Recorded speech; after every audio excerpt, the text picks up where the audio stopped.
आज का टॉपिक है package AC 3 phase wiring connection. अब इस कनेक्शन में आप सभी लोग इस वीडियो की मदद से आप पैकेज एसी का वायरिंग जो करना चाहेंगे आप आसानी से उसको कर सकते हैं और कैसे कैसे कनेक्शन किया जाएगा आप उसको देख सकते हैं। और इसमें सब हम डिवाइस को लगा दिए हैं, ठीक ना। और किस प्रकार से हम कनेक्शन कहाँ ले जाएंगे फर्स्ट टाइम, फिर उसके बाद कैसे जो होती है मोटर चलता है, फिर कैसे मोटर कंट्रोल होता है, फैन मोटर कैसे कंट्रोल होगा, ब्लोअर मोटर कैसे कंट्रोल होगा, ये सब 3 फेज की है। कितना है यह कंडेंसर जो होता है उसकी गर्मी को बाहर ट्रांसफर करने का कार्य करता है, बस नहीं 3 फेज का भी रहेगा कंडेंसर, ठीक है। और ये ब्लोअर जो है ये भी 3 फेज का ही है। कितने फेज का है? 3 फेज, क्योंकि इन लोगों का जो मोटर होता है हाईवे होता है, ठीक ना। और ये जो पैकेज का ये हम लोगों का कंप्रेसर है ये भी कितने फेज का है? 3 फेज। 3 फेज जो होता है और सिंगल फेज, डबल फेज और ट्रिपल फेज, जिसमें कि 440 वोल्ट की सप्लाई यहाँ पर RYB इनका सिंबल होता है। RYB के माध्यम से ये सब कॉन्ट्रैक्टर लगे हुए हैं। क्या लगे हुए हैं? कॉन्ट्रैक्टर के साथ ओवरलोड भी लगे हुए हैं। कॉन्ट्रैक्टर ओवरलोड इसको बोला जाता है, ठीक ना। यहाँ पर लिखा गया ये कितने वोल्ट पर कार्य करेंगे? तो 24 वोल्ट। कितने वोल्ट पर? 24 वोल्ट एसी सप्लाई पर, ठीक ना। तो कोई किसी पैकेज जो हम लोगों का सिस्टम है उसमें 220 वोल्ट पर भी यह कार्य कर सकता है। अब इसमें क्या हो रहा है? 24 वोल्ट का। ये जो ट्रांसफार्मर लगे हुए हैं क्या वोल्ट के हैं? 24 वोल्ट। जैसा कि यहाँ पर सप्लाई जा रही है, इसको यहाँ पे जोड़ दिया। अब यहाँ पे मान लीजिए कनेक्टर भी लगा होता है। क्या लगा होता है? कनेक्टर। जैसा कि हम यहाँ पे जोड़ रहे हैं, इसको जोड़ दिया, जोड़ दिया, इसको मिल गया ना। इसमें भी 440 वोल्ट की सप्लाई चला गया। ये यहीं पर क्या होगा? रुका रहेगा। अब ये पॉइंट इससे जोड़ देंगे, या पॉइंट इससे जोड़ देंगे, या पॉइंट इससे जोड़ देंगे। देखिए अब ये सप्लाई जो है अभी आउट इधर की तरफ नहीं होगी। क्यों नहीं होगी? क्योंकि अभी इस पर कनेक्शन या दोनों पॉइंटों में देना बाकी है, ठीक ना। तो यहाँ से हमने इसको जोड़ रखा है। अब यहाँ से हम जो देखते हैं, है ना, यह सप्लाई जो है यहाँ पर जो सप्लाई है ट्रांसफार्मर में भी दे देते हैं। क्या देते हैं? ट्रांसफार्मर में। तो यह ट्रांसफार्मर में दे दिए। और देखिए यह फेज फेलियर हम इसलिए लगाते हैं क्योंकि यह तीनों फेज सप्लाई बराबर आती है सिस्टम में कि कम आती है। इन तीनों का सप्लाई हम लोग देंगे, ठीक ना। बस नहीं ना, फैन बंद कर दीजिए, पीछे ठंडी का मौसम है, बहुत ज्यादा गर्मी, ठीक है। अब ये जो सप्लाई है, जो सप्लाई जा रही है, ये सप्लाई सीधे हम लोग को कहाँ चली जाएगी? इधर की ओर चली जाएगी। तो जैसा कि यह जो सप्लाई हम लोग की है, देखिए ऐसे था ना, ऐसे था। और यह जो सप्लाई है सीधे मान लीजिए निकल जाएगी, सीधे ऐसे यहाँ पे। तो यह पॉइंट यहाँ पे जोड़ दीजिए और यह पॉइंट जो है यहाँ पे जोड़ दीजिए, ठीक ना। और यह तीनों जो सप्लाई जाएगी, यह तीनों सप्लाई हम निकाल लेंगे यहीं से।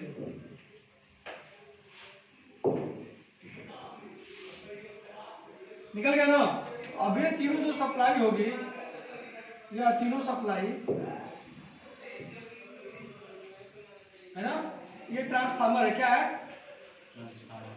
ट्रांसफार्मर ये है, ठीक ना। और ये तीनों सप्लाई देखिए हम लोगों की जा रही है।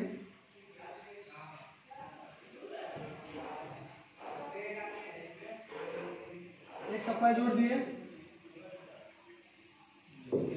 दूसरी सप्लाई, और ये है तीसरी सप्लाई। अब हम फेज फेलियर में देते। देखिए फेज फेलियर में 3 फेज की सप्लाई क्या हो गया? 3 फेज की सप्लाई क्या यहाँ पर? इन हो गई। अब यहाँ से क्या होगी? अब यहाँ से जो ट्रांसफार्मर में हम लोगों का सप्लाई जारी है और यहाँ से 24 वोल्ट का निकलेगा। कितने वोल्ट का? 24 वोल्ट। 24 वोल्ट में ये मान लीजिए फेज हो गया, या क्या हो गया? न्यूट्रल। तो फेज सप्लाई को हम ले जाकर सीधे क्या कर देंगे? यहाँ पर जोड़ देंगे। जोड़ दिए ना। और यह फेज सप्लाई जो होती है यहाँ से आउट होगी। क्या होगी? आउट, ठीक। और ये जो न्यूट्रल की सप्लाई होगी ये अभी आउट हो गई है। अभी ये आउट होकर जो होती है इन कंडक्टर का एक पॉइंट पर न्यूट्रल सप्लाई क्या होगी? जुड़ जाएगी। जैसे कि इस पर हम न्यूट्रल जोड़ दिए और इस पर थर्मोस्टेट पर भी एक न्यूट्रल सप्लाई आ गई।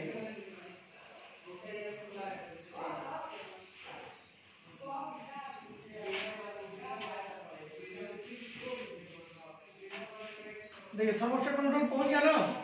अब यही न्यूट्रल जो होती है हम आगे की तरफ भी ले जा सकते हैं। इस पर हम लोग न्यूट्रल सप्लाई क्या कर देंगे, दे दिए। ये हो गया न्यूट्रल, मिल गया ना। इन दोनों कंडक्टर पर न्यूट्रल हमने दे दिया है। अब इसको फेस चाहिए, क्या चाहिए, फेस। अब ये जो फेस है, अब देखिए यहाँ पर जो फेस इन हो रहा है, ये वाली फेस फेलियर से या 3 फेस की सप्लाई को पहले यह क्या कर लेगा, सेंस कर लेता है कि 3 फेस सप्लाई बराबर मात्रा में इस पूरे सर्किट में आ रही है नहीं आ रही है। तब जाके यह 24 वोल्ट की फेस को क्या करेगा, आउट करेगा। क्या करेगा, आउट। तो यह फेस जो होती है 24 वोल्ट की सप्लाई फेस करके, यह जो सप्लाई है यह फेस आउट होकर कहाँ जाएगा, इसमें जुड़ जाएगा। क्या जुड़ जाएगा, यहाँ पर जुड़ जाएगा। यहाँ पर मिल गया फेस और ये मिल गया न्यूट्रल। ये ट्रांसफार्मर का डिस्प्ले ऑन हो जाएगा। क्या होगा, ऑन हो जाएगा। अब यहाँ से एक सप्लाई आउट होती है, क्या होती है, फेस सप्लाई आउट होकर ही जाएगा टाइमिंग रिले में। या फेस सप्लाई कहाँ जाएगा, टाइमिंग रिले में। टाइमिंग रिले में जो फेस सप्लाई जाता है और एक तरफ से क्या होता है, आउट होता है। क्या होता है, आउट। इसमें हम ये टाइमिंग रिले का मतलब होता है 1 2 3 मिनट 4 मिनट 5 मिनट हम लोग टाइमिंग क्या कर सकते हैं, सेट कर सकते हैं। जिससे कि जितना पर सेटिंग करेंगे उसके अनुसार सप्लाई जो ये इन हो रही है इधर से क्या होगा, आउट होगा। तो आउट होने के बाद या जो सप्लाई हम लोगों की जो आउट होगी इससे होकर तब जाके कहाँ पे जाएगी, कहाँ पे जाएगी, इन कंडक्टरों में ही जाएगी। समझा रहे हैं ना, इन कंडक्टरों पॉइंट में ही चली जाएगी। देखिए तो यहाँ पर देखिए, यहाँ पर जा रही है सप्लाई, इसमें जुड़ गई, ये वाला पॉइंट इसमें जोड़ देंगे, सीरीज में जुड़ेगा, ठीक ना। या किसमें जोड़ेगी, या एलपी और एसपी स्विच है जो कि गैस के प्रेशर के आधार पर कंप्रेसर को ऑन ऑफ करते हैं, ठीक ना। या मेंटेन रखता है गैस, जो गैस रनिंग करती है उसके अंदर, तो गैस का प्रेशर दबाव मतलब कहाँ पर ज्यादा है, लिक्विड लाइन और सक्शन लाइन पर ये दोनों लगे होते हैं, ठीक ना। और उसमें जो गैस का फ्लो होता है उसी के अनुसार जो ये स्विच होते हैं ऑन ऑफ होते रहते हैं। यह सप्लाई यहाँ से निकल कर यह सीधे चली जाएगी कहाँ पर, कंडक्टर में जाएगी। कहाँ पे जाएगी, कंडक्टर में जाएगी।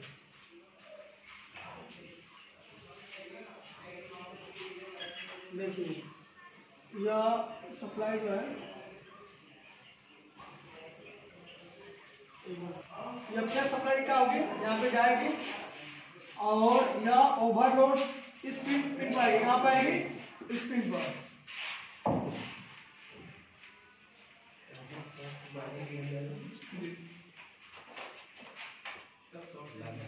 इस पिन पर इन हो गई ना।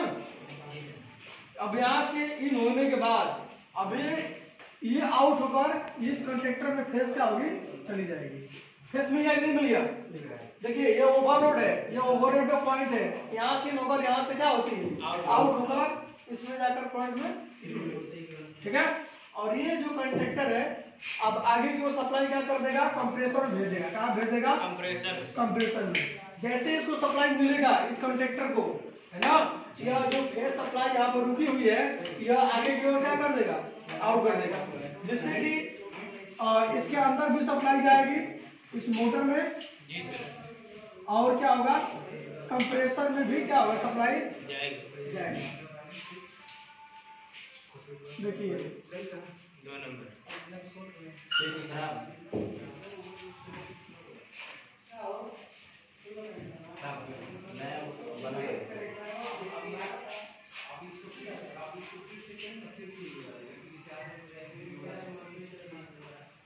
तीनों फेस आ गया ना। तीनों फेस कंप्रेसर से हम क्या कर देंगे, कंप्रेसर से क्या कर देंगे, जोड़ देंगे, तीनों जोड़ देंगे। कंप्रेसर से तीनों सप्लाई क्या कर दिया, जोड़ दिया। देखिए अब इस कंडक्टर के द्वारा इधर भी सप्लाई जा रही है और इस मोटर में भी जा रही है। ये हम लोग का फैन कंडेंसर फैन, ठीक ना। अब इसको सप्लाई मिल गई ना। अब सप्लाई जो देना है हम लोगों को इसको देना है। ये भी मोटर का हम लोग सेफ्टी का ध्यान देते हुए क्या करेंगे, यहाँ से एक और सप्लाई आउट होगी। क्या होगी, यहाँ से फेस सप्लाई क्या होगी, आउट हो रही है। ये 24 वोल्ट का ही होगा। कितने वोल्ट का होगा? 24। ये यहाँ से सभी कितने वोल्ट है? 24 वोल्ट। ये भी क्या है?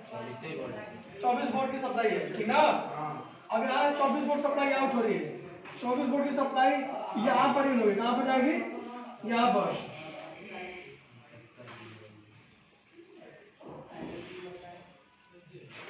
सॉरी इस पर, ठीक ना। यहाँ पर ये कंडक्टर को ओवरलोड को 24 वोल्ट सप्लाई हो गई और यहाँ से क्या होगी? आउट होकर यह सप्लाई कहाँ पे जाएगी? इस वाले पॉइंट पे जाएगी, ठीक ना।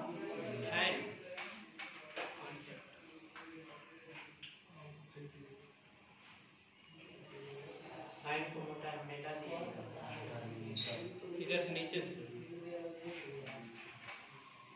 मिल गया ना। ये चला गया फेस, चला गया नहीं चला गया? देखिए यहाँ से आउट होकर यहाँ पे फेस चला गया और जैसे ही यहाँ पे पहुंचेगा तो ये सप्लाई क्या कर देगी? ब्लोअर फैन को आउट कर देगी और ब्लोअर फैन क्या होगा? चलने लगेगा, ठीक ना।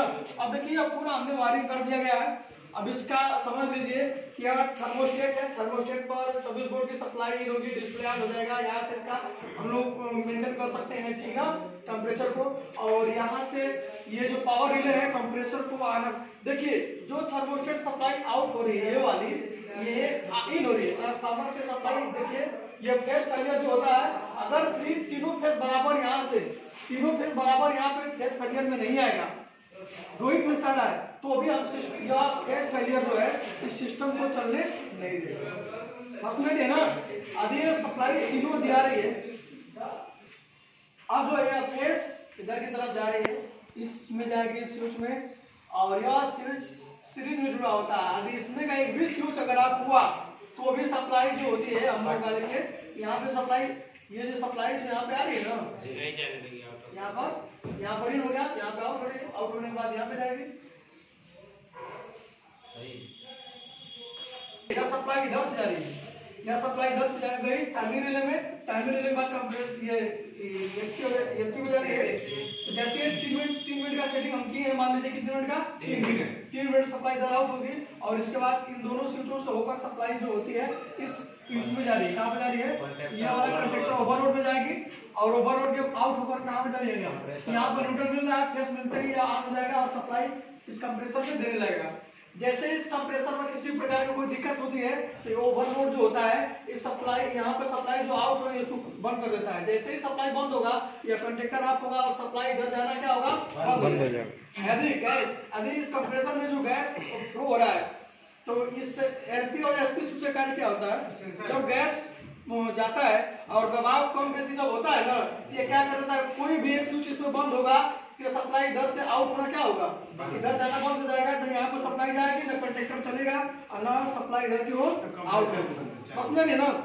तो ये सब सही रहना चाहिए।